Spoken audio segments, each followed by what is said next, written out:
നമസ്കാരം. പാമ്പിനെക്കുറിച്ച് 2 വീഡിയോ ഞാൻ ചെയ്തിട്ടുണ്ടായിരുന്നു. പാമ്പുകളെക്കുറിച്ച് പൊതുബോധമുണ്ടാക്കുന്ന വീഡിയോയും മറ്റത് വിഷപ്പാമ്പുകളെ എങ്ങനെ തിരിച്ചറിയാമെന്ന വീഡിയോയും. ഇന്ന് പറയാൻ പോകുന്നത് പാമ്പിൻ്റെ വിഷത്തെക്കുറിച്ചാണ്.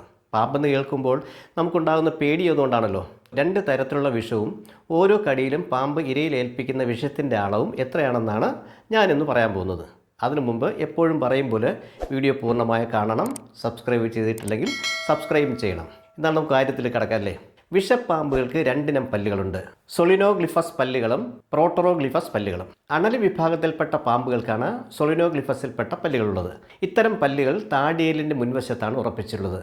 അണലി വായ അടയ്ക്കുമ്പോൾ മടങ്ങി പിന്നാക്കം പോകുന്ന തരത്തിലാണ് വിഷപ്പല്ലുകൾ ഉറപ്പിച്ചിരിക്കുന്നത്.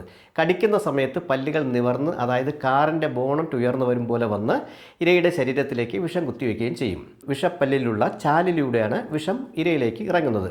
എന്നാൽ മൂർഖൻ, ശംഖുവരയൻ തുടങ്ങിയ പാമ്പുകളിലേത് പ്രോട്ടറോഗ്ലിഫസ് തരത്തിലുള്ള പല്ലുകളാണ്.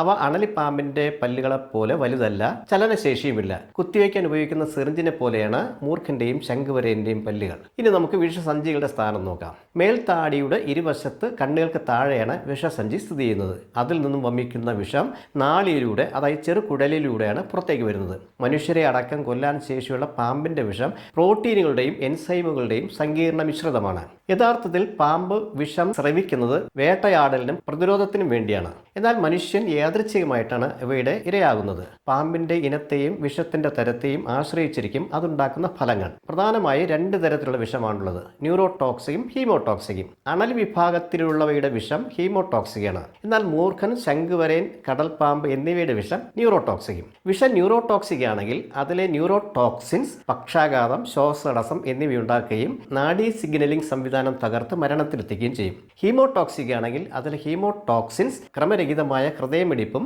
ഹൃദയസ്തംഭനവും ഉണ്ടാകും. മാത്രമല്ല രക്തക്കുഴലുകൾക്ക് കേടുപാടുകൾ ഉണ്ടാക്കുകയും ചെയ്യും. രക്തത്തിന്റെ സ്വാഭാവിക കട്ടപിടിക്കലിനെ തടസ്സപ്പെടുത്തി ആന്തരിക രക്തസ്രാവം ഉണ്ടാക്കുകയും ചെയ്യും. വിഷത്തിലെ സൈറ്റോടോക്സിനുകൾ കോശങ്ങൾക്കും ടിഷ്യൂവിനും കേടുവരുത്തും. തന്മൂലം അസഹനീയമായ വേദനയും ഉണ്ടാകും. മെറ്റലോ പ്രോട്ടീനീസുകൾ, ന്യൂക്ലിയോടൈഡേസുകൾ എന്നിവയാണ് വിഷത്തിന്റെ വീര്യം വർദ്ധിപ്പിക്കുന്ന മറ്റു ഘടകങ്ങൾ. പാമ്പ് കടിക്കുമ്പോൾ ഇരയുടെ ശരീരത്തിലെത്തുന്ന വിഷത്തിന്റെ അളവ് പാമ്പിന്റെ വലിപ്പം, ഇനം, പ്രായം, കടിയേറ്റ സാഹചര്യം എന്നിവയെ ആശ്രയിച്ചിരിക്കും. വിഷപ്പാമ്പുകൾക്ക് ഓരോ കടിയിലും സ്രവിക്കുന്ന വിഷം എത്രയാണെന്ന് നോക്കാം.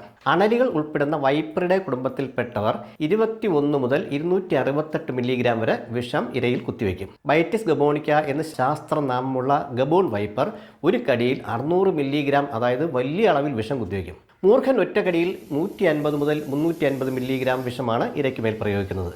രാജവെമ്പാലയാകട്ടെ വമിക്കുന്ന വിഷത്തിൻ്റെ അളവ് 200 മുതൽ 500 മില്ലിഗ്രാം വരെയാണ്. ചിലപ്പോൾ 1000 മില്ലിഗ്രാം വരെ എത്താനും സാധ്യതയുണ്ട്. ബ്ലാക്ക് മമ്പ ഒരു കടിയിൽ സ്രവിക്കുന്നത് 100 മുതൽ 400 മില്ലിഗ്രാം വിഷമാണ്. എന്നാൽ ശംഖുവരയൻ ഒരു കടിയിൽ സ്രവിക്കുന്നത് വെറും 10 മുതൽ 15 മില്ലിഗ്രാം വിഷമാണ്. ശംഖുവരയൻ ചെറിയ പാമ്പാണ്, നമുക്കറിയാം. പക്ഷേ അളവ് കുറവാണെങ്കിൽ വിഷത്തിന് വീര്യം കൂടുതലാണ് കേട്ടോ. ഒരു എലിയെ കൊല്ലാൻ ശംഖുവരയന് 0.1 മില്ലിഗ്രാം വിഷം മതി. ഉഗ്രപ്രതാപിയായ മൂർഖന് 0.56 മില്ലിഗ്രാം വിഷം വേണം. ഇതിൽ നിന്ന് മനസ്സിലാക്കിക്കൂടെ ശംഖുവരയൻ്റെ വിഷത്തിന്റെ വീര്യം? വെറുതെയാണോ ശംഖുവരയൻ കടിച്ചാൽ 8 അടി പോലും നടക്കില്ലെന്ന് പറയുന്നത്? അതുകൊണ്ടാണല്ലോ ശംഖുവരയനെ 8 അടി വീരൻ എന്ന് കൂടി വിളിക്കുന്നത്.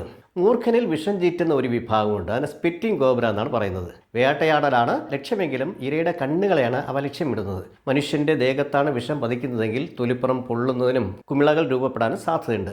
കണ്ണുകളിൽ പതിച്ചാൽ തീവ്രമായ വേദനയും വീക്കവും ഉണ്ടാകും. മാത്രമല്ല കൃത്യമായ ചികിത്സ കിട്ടിയില്ലെങ്കിൽ കോർണിയയും കൃഷ്ണമണിയും കേടുവന്ന് അന്ധനാകാനും സാധ്യതയുണ്ട്. ചീറ്റുന്ന വിഷത്തിന്റെ അളവ് സാധാരണ കടിയേക്കാൾ കുറവാണെങ്കിലും കൃത്യതയോടെ കണ്ണിൽ പതിക്കുന്നത് കൊണ്ട് അപകട സാധ്യത കൂടുതലാണ്. സ്പിറ്റിംഗ് കോബ്ര 3 മുതൽ 7 മില്ലി ലിറ്റർ വരെ വിഷം ചീറ്റുമെന്നാണ് പറയുന്നത്. റാറ്റിൽ സ്നേക്ക് ഓരോ കടിയിലും 150 മുതൽ 450 മില്ലിഗ്രാം വരെ വിഷം കുത്തിവയ്ക്കും. എന്നാൽ കടൽപ്പാമ്പാണെങ്കിൽ ഓരോ കടിയിലും പ്രയോഗിക്കുന്ന വിഷത്തിന്റെ അളവ് 7.9 മുതൽ 9 മില്ലിഗ്രാമാണ്. അളവ് കുറവാണെങ്കിലും കടൽപ്പാമ്പിന്റെ വിഷത്തിന് നല്ല വീര്യമാണ്. ന്യൂറോടോക്സിക് ആണെങ്കിലും പേശി തളർച്ചയും ആന്തരിക രക്തസ്രാവവും കടൽപ്പാമ്പ് കടിച്ചാൽ ഉണ്ടാകും. ഇനി ഒരാളെ കൊല്ലാൻ എത്ര അളവിലുള്ള വിഷം വേണമെന്ന് നമുക്ക് നോക്കാം. ഒരു മനുഷ്യനെ കൊല്ലാൻ ആവശ്യമായ പാമ്പിൻ വിഷത്തിന്റെ അളവ് പാമ്പിന്റെ ഇനത്തെയും കടിയേറ്റ വ്യക്തിയുടെ വലിപ്പവും ആരോഗ്യവും മറ്റു ഘടകങ്ങൾ എന്നിവയൊക്കെ ആശ്രയിച്ചാണ് ഇരിക്കുന്നത്. 60 കിലോഗ്രാം ഭാരമുള്ള ഒരാളെ കൊല്ലാൻ മൂർഖന്റെ വിഷമാണെങ്കിൽ 30 മുതൽ 40 മില്ലിഗ്രാം മതി. കൃത്യസമയത്ത് ചികിത്സിച്ചില്ലെങ്കിൽ ഒരു കടിയിൽ ശരാശരി വിഷം മതി ആളിന്റെ ജീവൻ എടുക്കാൻ. രാജവെമ്പാല ഒറ്റക്കടിയിൽ തുപ്പുന്ന വിഷം കൊണ്ട് 20 പേരെ അല്ലെങ്കിൽ ഒരു ആനയെ കൊല്ലാൻ കഴിയും. അണലിയുടെ വിഷമാണെങ്കിൽ 40 മുതൽ 70 മില്ലിഗ്രാം മതി ആളെ കൊല്ലാൻ.